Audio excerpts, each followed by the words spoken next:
کہ ان کو میری صورت کے سامنے سے جدا کر دو. اب بچا جی کچھ ہلاک ہونے میں، برباد ہونے میں؟ کچھ نہیں بچا. اور آج انسان دین سے دور ہو کر کے اور جو دین کی چیزیں نہیں ہیں انہیں کر کے سینہ تان کر کے کہتا ہے کہ مجھ سے بڑا تو نبی کا دیوانہ بھی کوئی نہیں ہے، مجھ سے بڑا تو دین نبی کا عاشق ہی کوئی نہیں ہے. عاشق وہ ہوتا ہے کہ جان چلی جائے کچھ بھی ہو جائے کہ نبی کے فرمان، نبی کی تعلیم میں ذرہ برابر اونچ نیچ نہیں آنی چاہیے. حضرت ابو بکر رضی اللہ عنہ اپنے بیٹے کے ساتھ کھانا کھا رہے دسترخوان پر بیٹھ کر. تو بدر کے میدان میں بیٹا کافر تھا اور حضرت ابو بکر. تو بدر کے میدان میں بیٹا کافروں کی طرف سے آیا، حضور سے لڑائی لڑنا ہے، اپنے ابا سے لڑائی لڑنا ہے، کتنی بڑی بات ہے. تو وہ کھانا کھاتے کھاتے بیٹے نے کہا، ابا جان بدر کے میدان میں جب گھمسان ہو رہی تھی نا تو آپ میرے داؤ کے نیچے آ گئے تھے. کیا آ گئے تھے؟ یعنی میرا ایسا موقع آ گیا تھا، اگر چاہتا تو میں آپ کو شہید کر دیتا، لیکن ابا جان کر کے چھوڑ دیا تھا، ابا ہو اس لیے چھوڑ دیا تھا. حضرت ابو بکر رضی اللہ تعالیٰ عنہ نے لقمہ رکھا دسترخوان پر اور کہا، بیٹا اگر میرا ایسا موقع آ جاتا میں تیری گردن اڑا دیتا اور پوری دنیا کو دکھا دیتا کہ جو میرے نبی کا نہیں ہے، بیٹا ہونے کے باوجود بھی اس سے میرا کوئی رشتہ نہیں ہے. میرے نبی کا ہے، کہیں کا بھی ہو وہ میرا ہے. تو اس لیے بھائیو یہ ہماری بہت بڑی ذمہ داری ہے کہ ہم دین سیکھیں، تبھی اصلی اور نقلی الگ الگ ہوگا. حضرت عمر رضی اللہ عنہ کا دور خلافت تھا. ایک صحابہ، میں بتا رہا ہوں کہ جب ہم دین سیکھیں گے اللہ ہماری ہر چیز کی حفاظت کرے گا، ہمیں احساس بھی نہیں ہوگا کہ کیسا اللہ حفاظت کر رہا ہے.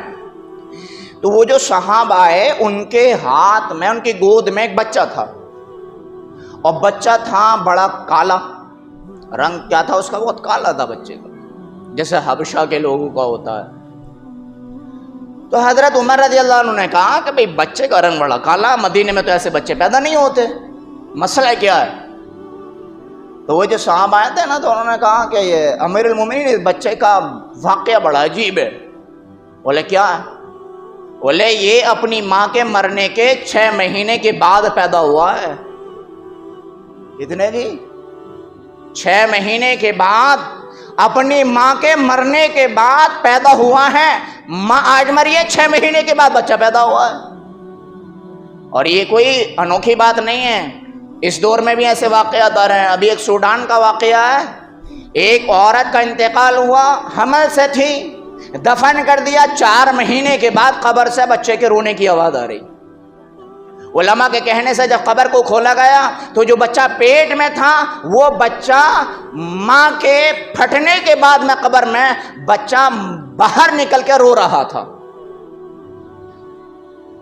جسے اللہ کی ذات پر یقین ہے کبھی بھی ایسے واقعات میں اسے شک نہیں ہو سکتا.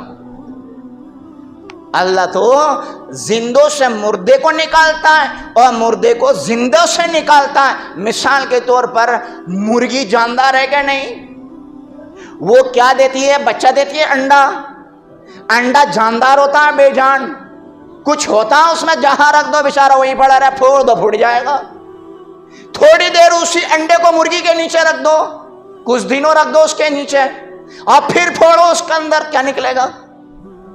جاندار سے بے جان اور بے جان سے جاندار چیز. یہ کس کی طاقت ہے؟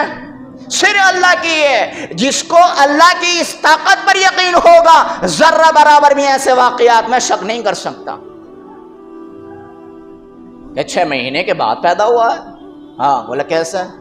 کہا کہ وہ میں دین کی محنت کرنے کے گیا تھا، دین کی محنت کرنے کے لیے گیا تھا، تو میری بیوی وہ پریگننٹ تھی، حمل سے تھی، اور میں نے یہ کہہ کے گیا تھا کہ اے اللہ میں اپنی بیوی کو ایسے حال میں چھوڑ کر کے جا رہا ہوں، میری بیوی کے پیٹ میں جو بھی ہیں اس کی حفاظت کرنا. اب جب میں گھر آیا تو میرے گھر میں تو تالا والا لگا ہوا، کچھ بھی نہیں، بیوی بھی نہیں.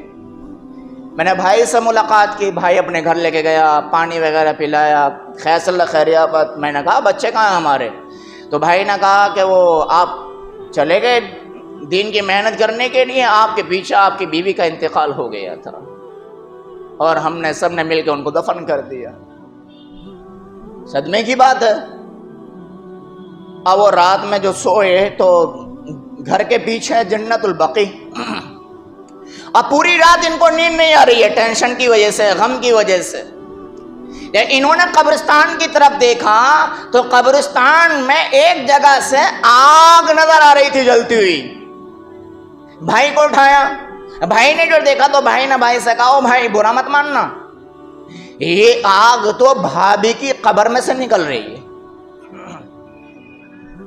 وہ اور گھبرایا.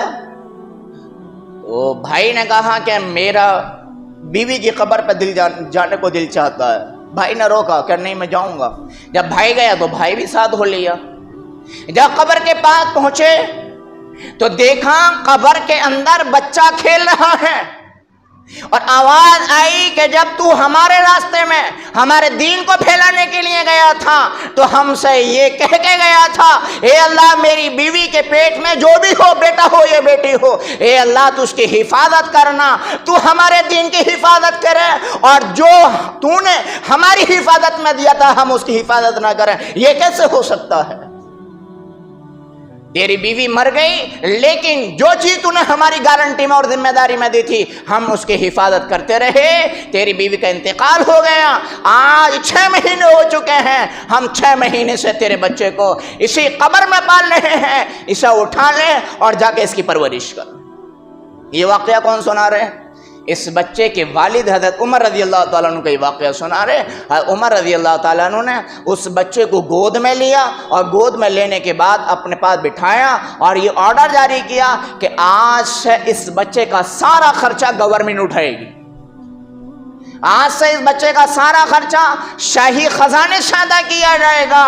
تو یہ ہوتا ہے نبی کی تعلیم اور دین کی حفاظت جب ہوتی ہے تو اللہ مردے کے پیٹ میں بھی بچوں کی حفاظت کر دیتا ہے. بھائیو آج ہم نے اپنے مال کی حفاظت کی، ہم نے اپنی جان کی حفاظت کی، ہم نے اپنی اولاد اور گھر کی حفاظت کی. اگر ہم نے بے یار و مددگار چھوڑا ہے تو نبی کے دین کو بے یار و مددگار چھوڑا ہے.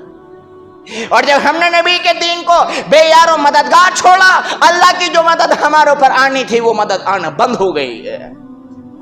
اس لیے بزرگوں، میرے بھائیوں، ہم سب کوشش کریں کہ انشاءاللہ ہم اپنا دین سیکھیں گے.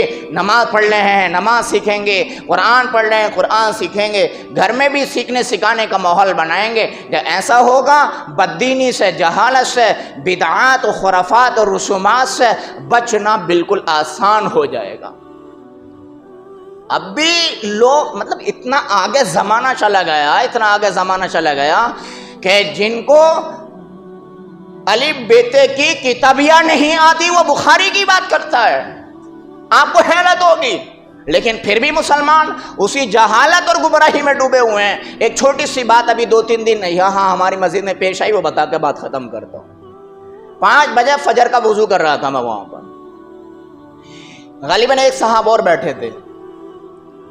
تو میں نے دروازے کی طرف کو دیکھا تو مجھے احساس اس بات کا ہوا کہ کچھ عورتیں آ رہی ہیں. میں نے سوچا کہ اتنی رات میں صبح فجر سے پہلے 5 بجے اور تو آنے کا مطلب کیا ہے. وہ اتنا سوچا ہی تھا میں نے کہ وہ مسجد کے اندر کو آنے لگی. 2-3 ایجڈ عورتیں تھیں، اس میں عمر دراز عورتیں تھیں، اور ایک نوجوان لڑکی تھی، اور ایک آدمی تھا صرف پینٹ پہنا ہوا اور اس کو اوپر سے سینڈو بنیان پہنا ہوا، سر پہ ٹوپی نہیں، چہرے پہ داڑھی نہیں، کچھ بھی نہیں ہے، اور وہ بے پردہ عورتیں ہیں ساری، اور میک اپ کری ہوئی ہیں. دروازے پہ آ کے کھڑی ہو گئی. جو مرد تھا اس نے سلام کیا. میں وضو بنا رہا تھا. میں نے کہا جی فرمائیں کیا ہوا؟ تو عورتوں نے کہا کہ وہ طاق بھرنے آئے ہیں. طاق کیا بھرنا ہے؟ طاق بھرنے آئے ہیں. تو میں نے کہا ہماری مسجد میں تو طاق ہے نہیں. ہاں ہماری مسجد میں تو طاق نہیں ہے. تو ایک بوڑھی ماں کہنے لگی وہ طاق نہیں ہے، کوئی بات نہ کہیں اور رکھ دو. میں نے کہا مسئلہ کیا ہے ذرا بتاؤ. تو وہ لوگ طاق بھرنے آئے، گھر میں شادی ہوئی ہے. تو میں نے سوچا من کہ ان کو دو چار ذرا باتیں سمجھائی جائیں، قرآن حدیث کی روشنی میں بتائی جائیں ان کو۔ میں نے اس آدمی کو بلایا، میں نے کہ بھائی یہاں آؤ اور اپنے پیچھے ان مستورات کو کھڑا کر لو، میں وہیں بیٹھا تھا۔ تو میں نے کہا کہ ہمیں کوئی کام کرنا ہے تو کم سے کم اتنا تو سوچنا چاہیے، ہم مسلمان ہیں، ہماری ذمہ داری بنتی ہے کہ اس کی طرح کچھ تحقیق کریں دین ہے بھی یا نہیں ہے۔ بس اتنے ہی کہنا تھا، وہ عورتیں تو الٹے پیر واپس ہو گئی، انہوں نے نہیں سنی بات۔ وہ آدمی تھوڑا روکا رہا، میں نے دو چار باتیں ان صاحب سے کہیں تو وہ بھی یہ کہہ کے پلہ جھاڑ کے چلے گئے کہ ہاں جو آپ کہنا چاہتے ہو میں سمجھ گیا۔ کیا کہہ کے چلے گئے؟ جو آپ کہنا چاہتے ہو وہ میں سمجھ گیا۔ یہ میری ذمہ داری تھی کہ ان کو سمجھاؤں، لیکن وہ نہ سمجھے تو یہ اب ان کی غلطی ہے، ورنہ تو ان کو مٹھائی رکھے جائیں یا میٹھے کا ڈبہ رکھے جائیں یا کوئی پیسے رکھے جائیں، میں تو ان کو قبضہ کر کے بیٹھ جاؤں، ابھی میرا تو فائدہ ہوا۔ اور میں تو اگر اور اپنا فائدہ کرنا چاہوں تو نہیں جی، یہ تو تھوڑا ایک جوڑا بھی لے کے آؤ، یہاں پہ ایک مرد کا بھی لے کے آؤ، ایک لیڈیز کا بھی لے کے آؤ، ایک بچے کا بھی لے کے آؤ، تو دنیاوی اعتبار سے تو میرا فائدہ ہے۔ لیکن یاد رکھنا، اگر میں یہ راستہ ان کو دکھاتا ہوں تو کل قیامت کے دن جہاں وہ جائیں گے پھر وہ مجھے چھوڑیں گے نہیں کہ جی یہ کام ہم نے اس کے کہنے پہ کیا تھا۔ اگر میں نے ان کو روکنا چاہا نہ روکے، کل قیامت کے دن باری آئے گی، اب میں کہوں گا یا اللہ میں نے ان کو روکنے کی کوشش کی لیکن یہ نہیں روکے۔ یہ ہو رہا ہے آج ہمارے ہاں، کئی دفعہ ایسا ہوا ہے، ہم سو کے نہیں اٹھے، فجر سے 1 گھنٹہ پہلے ٹھاک ٹھاک ٹھاک ٹھاک، بے کون آ گیا؟ موت کا فرشتہ آ گیا کیا؟ اسے جگہ نہیں ملی مسجد میں آنے کی، اتنی زور سے دروازہ کھٹکھٹاتے، اتنی زور سے دروازہ، اور ایسا کھٹکھٹاتے جیسے مولوی صاحب دروازے پر ہی بیٹھا ہوگا، دروازہ کھٹکھٹا ایک دم کھلنا چاہیے۔ دروازے کا ادب یہ ہے، ہلکا سا دستک دے دو، پھر کچھ دیر، اتنی دیر تو رکو کم سے کم کہ کوئی آدمی سویا ہوا ہے، لیٹا ہوا، وہ جاگ کر ذرا یہاں تک آ جائے۔ ریگولر کنٹینیو ٹھاک ٹھاک ٹھاک ٹھاک، بھائی اٹھنا دوبر ہو جاتا ہے، ایسا لگتا ہے پتہ نہیں کون جلال میں بھر کے آیا ہے۔ 1 گھنٹہ پہلے کئی عورتوں کو واپس لوٹایا، کئی مرتبہ تو ایسا ہوا ادھر سے دروازہ نہیں کھلا، پھر ادھر کھٹ کھٹ، ادھر سے نہیں، پھر ادھر کھٹ کھٹ، پھر ادھر جا کے کیا بات ہے؟ مؤذن صاحب مجھ سے کہہ رہے ہیں مفتی صاحب ایسے ایسا بات ہے۔ میں نے کہا بھائی ان کو بتا دو، یہ کوئی دین کی بات تھوڑی ہے۔ اب وہ جب جا رہی ہیں نا، جتنے ملا اتنے ہی مسئلے، ایسے کہہ کے جا رہی ہیں۔ تو میں کہنے کا مطلب یہ ہے ان ساری باتوں کو بتانے کا کہ بھائی جب دین نہیں سیکھتے ہیں تو بندہ اور بندیاں، مرد اور عورت پھر اسی طریقے سے بددینی کی طرف چلتے ہیں۔ اس لیے ہماری سب کی ذمہ داری ہے کہ ہم دین سیکھیں، اس کی محنت کریں اور دین کو پھیلانے کی کوشش کریں۔ اللہ عمل کی توفیق عطا